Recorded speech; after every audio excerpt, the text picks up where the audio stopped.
Good morning बच्चों। देखो अपन क्या पढ़ रहे थे, अपन पढ़ रहे थे पहला वाला चैप्टर संख्या पद्धति। ठीक है, आज अपन पढ़ेंगे दूसरा चैप्टर।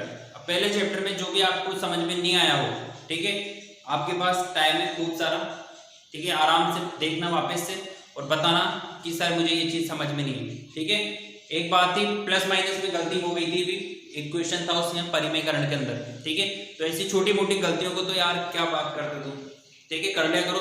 जब मैंने तुम्हें एक बार कॉन्सेप्ट समझा दिया, ठीक है, उसके बाद मैंने अगर गलती से माइनस लिख दिया हो तो ऐसे बता दिया करो और खुद भी सही कर लिया करो। ठीक है, क्या है कि कुछ बच्चे ऐसे होते हैं उनको, ठीक है, अगर जैसे मान के चलो मैंने जो लिखा दिया वही सही है, उसको कॉपी में नोट कर दोगे। ये बहुत अच्छी बात है कि आप यहाँ पे मुझे बता रहे हो कि सर आपने यहाँ पे गलती से लिखा दिया था, जैसे भी लिखा दिया था। ठीक है, आज अपन पढ़ेंगे कौन सा चैप्टर, बहुपद। अब देखो बहुपद क्या होता है, पहले तो ये समझे अपन, ये बहु और ये पद। जैसे आपने उसमें हिंदी में पढ़े होंगे ना, एक वचन बहुवचन पढ़े थे। बहुवचन किसे कहते हैं बताओ? जैसे एक किताब होगी तो उसको तो क्या कहेंगे अपन, एक वचन, और बहुत सारी किताबें होंगी उसको क्या कहेंगे अपन, बहुवचन। तो उसी तरीके से यहाँ पर ये होता है कि एक पद होता है उसको तो एक पद ही बोलेंगे, पर एक से ज्यादा पद होंगे या दो से ज्यादा पद होंगे उनको क्या बोलेंगे अपन, बहुपद बोलेंगे। कैसे? जैसे मान के चलो ये कोई बीजीय व्यंजक लिखा हुआ है, 3x² 3x + 2 = 0। ये जो मैंने लिखा हुआ है इसको क्या कहते हैं बच्चों? इसको बोलते हैं बीजीय व्यंजक। व्यंजक बोलते हैं या व्यंजन बोलते हैं बताओ? व्यंजन और व्यंजक क्या होते हैं बताओ? इसको व्यंजक, व्यंजन तो मतलब अपनी जो मिठाई होती है ना उसको बोलते हैं व्यंजन, अपन बोलेंगे बीजीय व्यंजक। ठीक है, तो बहुपद की बात कर रहा था, इसमें देखो तीन पद है। कौन कौन सा पद? सबसे पहला पद तो है 3x², फिर दूसरा पद है 3x और फिर जो है 2। इस तरीके से इसमें कितने पद है? तीन पद है। तो मैंने बहुपद की परिभाषा क्या बताई आपको कि जिसमें दो या दो से अधिक पद होते हैं उसको क्या बोलेंगे अपन, बहुपद बोलेंगे। जिसमें दो पद होंगे या उससे ज्यादा पद होंगे उसको क्या बोलोगे आप, बहुपद। परिभाषा लिख लेना, फिर कहोगे आपने परिभाषा लिखा ही नहीं। यही परिभाषा है क्या, कि जिसमें दो या दो से अधिक पद होते हैं उसको क्या बोलते हैं बच्चों, उसको बहुपद बोलते हैं। ठीक है, अब मान के चलो ये अपना बीजीय व्यंजक है, ये एक क्या है, ये एक बहुपद है। ठीक, अब आओ आप छोटे बहुपद पर। छोटे बहुपद पर मतलब जैसे ये लिखा हुआ है, क्या लिखा हुआ है, ऐसा लिखा हुआ है, सिर्फ ये लिखा हुआ है कि 3x + 2 = 0। ये एक बीजीय व्यंजक लिखा हुआ है। इसमें बताओ आप कि ये बहुपद है या नहीं है। अगर बहुपद है तो इसमें कितने पद है? ठीक है, तो यहाँ पर ये बहुपद है और इसमें दो पद हैं, एक तो 3x और एक 2। एक पद तो ये रहा, एक पद ये रहा। ठीक है, कितने पद है इसमें? दो पद। अब पदों का डिसाइड कैसे होगा? मान के चलो यहाँ पे माइनस का लिख देता मैं, तब भी ये पद होता ही नहीं होता, फिर भी दो पद होते हैं यहाँ पर। ठीक है ना, तो बहुपद समझ में आ गया आपको? जिसमें दो या दो से अधिक पद होंगे उसको क्या कहेंगे अपन, उसको कहेंगे बहुपद। ठीक है, अब चलो आगे, अब चलो आप आगे। अब देखो, अब आता है अपने पास सबसे पहले शून्य बहुपद। शून्य बहुपद किसे कहेंगे? जैसे मान के चलो सिर्फ ये ऐसे लिखा हुआ है, 2 लिखा हुआ है या -5 लिखा हुआ है या कुछ भी, मतलब सिर्फ संख्या लिखी हुई है, इसको क्या कहते हैं अपन, शून्य बहुपद। और साथ के साथ इसी को क्या कहते हैं अपन, अचर भी कहते हैं। क्या कहते हैं बच्चों? अचर। देखो इसमें x नहीं है, ठीक है, पद चर उसको बोलेंगे जहां पे आपके पास क्या होगा, जैसे x दे रखा हो, y दे रखा हो, t दे रखा हो, r दे रखा हो, s दे रखा हो, कुछ भी जो समीकरण होगी उसमें आपको इस तरीके से कुछ ना कुछ मिलेगा, उसको तो क्या बोलोगे आप, चर। और सिर्फ ऐसी संख्या मिलेगी उसको क्या बोलोगे, अचर। वापस से मैं प्रश्न पे आ रहा हूँ। जैसे अभी मैंने यहाँ पे लिखा था ये 3x + 5 = 0। ठीक है, मैंने ये लिखा। अब यहाँ पे आप ये मुझे देख के बताओ कि यहाँ पर चर कौन है और अचर कौन है। तो सबसे पहली बात, ये जो x है इसको तो क्या बोलोगे आप, इसको बोलोगे चर। और ये जो 5 है उसको क्या बोलोगे, अचर। ठीक है, ये जो x है उसको तो बोलोगे आप चर, और ये जो 5 है उसको बोलोगे अचर। फिर बोलोगे आपके सर फिर ये 3 क्या, इस 3 को भी आपको अचर कहना चाहिए। तो ये 3 अचर नहीं है, ये 3 है प्रेजेंट टाइम पे क्या, x का गुणांक। यहाँ पर ये जो लिखा हुआ है उसमें ये 3 का क्या मान है, क्या रोल है इस 3 का, ये 3 जो है वो x का गुणांक है। ये सब चीजें अभी अपन बहुत डिटेल में पढ़ने वाले हैं, बस यहाँ पे समझो कि चर क्या होगा अचर क्या होगा। ठीक है, मान के चलो ऐसे लिखा हुआ है, कैसे लिखा हुआ है, ऐसे लिखा हुआ है, ये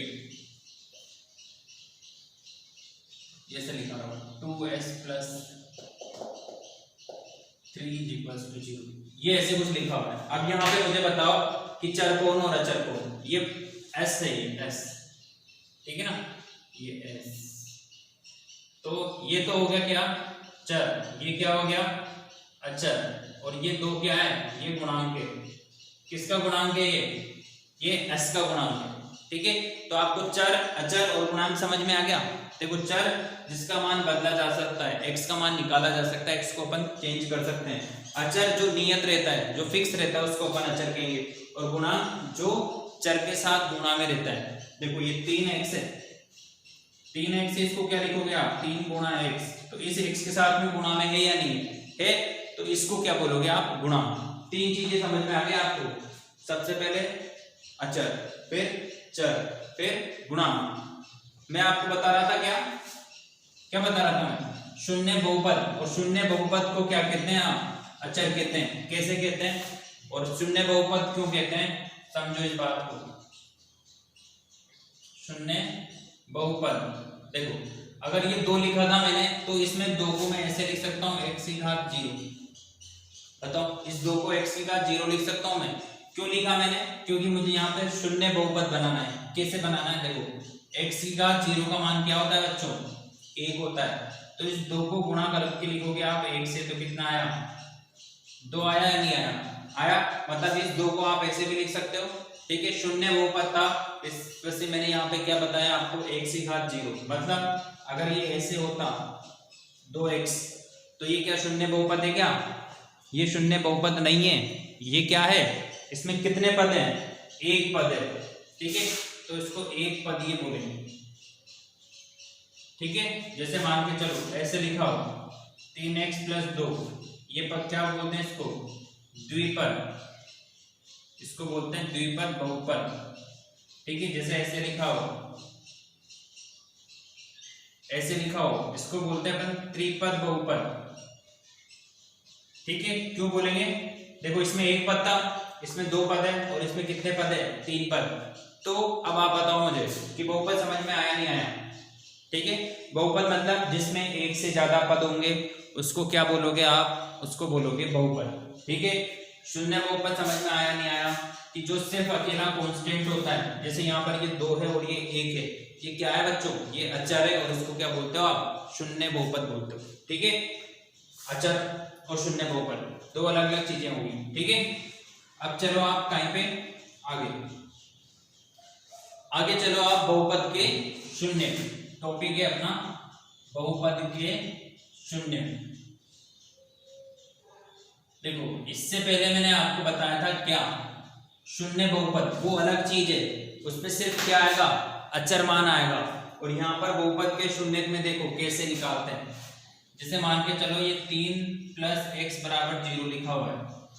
सबसे पहली बात तो कि ये बहुपद है या नहीं, बहुपद है या नहीं है भाई, है, क्योंकि इसके अंदर कितने पद है, 2 पद है। अब इसमें x का मान निकालो आप, x का मान कितना आएगा, ये 3 को इधर भेज दो, x बराबर कितना आ गया, -3। ठीक है, तो मान के चलो ये px बराबर x + 3 दे रखा था, और ये कोई बहुपद है, तो x के इस मान पर अब p की जगह पे क्या रखो आप, p की जगह पर -3 रखो, सॉरी x की जगह पर, ये कट के क्या आ गया, 0। मतलब इस वाली समीकरण में x की जगह पे अगर आप 3 रखोगे, तो ये समीकरण क्या हो जाएगी, 0 हो जाएगी। तो बहुपद के शून्य किसे बोलेंगे, देखो बहुपद के शून्य उसको बोलेंगे कि x का वह मान जिस पर बहुपद क्या हो जाए, बहुपद शून्य हो जाए। x का वह मान जिस पर बहुपद क्या हो जाए, शून्य हो जाए, क्या कहलाते हैं, बहुपद के शून्य कहलाते हैं, बहुपद के शून्य कहलाते हैं। कौन कहलाएंगे, x का वह मान, उस मान को आप क्या कहोगे, उस मान को आप क्या कहोगे, बहुपद के शून्य कहेंगे। यहाँ पर ये जो प्रश्न दे रखा है इसमें बहुपद का शून्य क्या है, इसमें बहुपद का शून्य है x बराबर -3, क्योंकि x बराबर -3 इसमें रखोगे तो ये px का मान क्या हो जाएगा, 0 हो जाएगा। तो इसको कहेंगे आप क्या, बहुपद के शून्य। अब आगे चलो आप, बहुपद के शून्य देखो, जितनी घातें होती है x में उतने ही उसमें बहुपद के शून्य होते हैं। कैसे होते हैं, क्या बोल रहा हूं मैं, जितनी घातें होती है, ठीक है, बहुपद की घात भी समझानी पड़ेगी तो मुझे, ठीक है ना, बहुपद की घात भी समझानी पड़ेगी, तो बहुपद की घात समझो।